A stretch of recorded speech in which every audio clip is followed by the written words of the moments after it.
imagine the future the way you'd like to see it. I don't think there's almost any boundary anymore of people saying the question. Imagine this. If you can imagine it, then it can be. Go to the problem and imagine a world where that problem has been removed, and then say, well, how many steps are there from this world to that world? Imagining a new future, a new path, a new direction. If you have the power to imagine it, you have the power to change the world. Imagine a more perfect world than the one we live in, and then to actually engage in making that happen.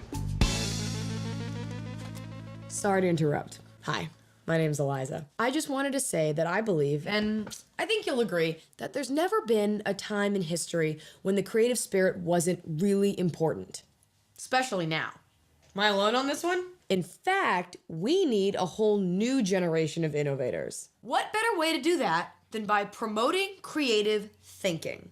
But how do we do that? An experiment? Competition? Forcing everyone to take arts and crafts? How about a challenge? We wanted to create an opportunity for people not just to talk about entrepreneurship, but to actually do something. And to create a challenge for them that was going to be really stimulating and provocative and was going to get everybody's creative juices flowing. Picture this. It's February 2007. It's Entrepreneurship Week. And Stanford has invited universities from all over the world to an innovation challenge. Thousands of students, hundreds of universities, a dozen countries, they took the idea and went global.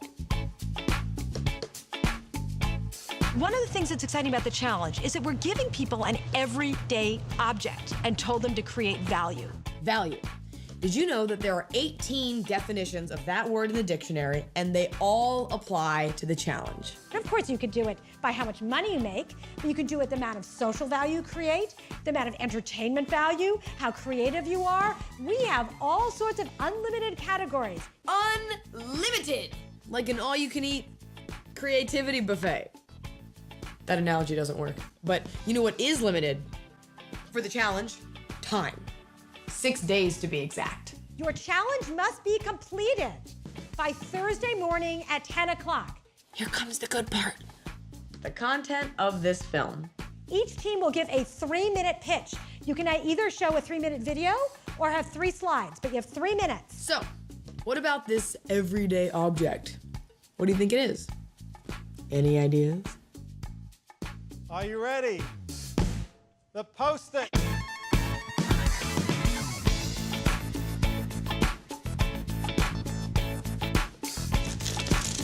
We wanted to come up with some object that, first of all, was ubiquitous. It was something that everybody had access to. At first, it was a bit of a shock because they said it would be ordinary, but it was really ordinary. It was something that in some way was symbolic of creativity. I think it's a real challenge because, I mean, what could you do possibly with a Post-it? And symbolic of coming up with ideas. The thought itself was so innovative that we really came up with some very, very crazy ideas at that moment. Post-its were perfect. I think it's great that we're using Post-it notes to do this because, of course, Post-it notes are an invention that came from somebody thinking outside the box with what he could do with something. Post-it? Are you kidding me? Well, I love the idea that it starts off as ubiquitous. It starts off as mundane and ultimately becomes special because of what you do with it. A normal person would think you can't really create anything. So that's why we have to think differently. It engages all of the things we want our students to know.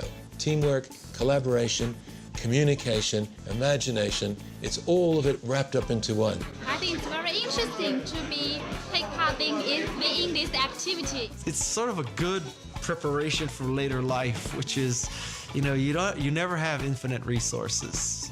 And you're given this constraint, and in this constraint, it's Post-it pads.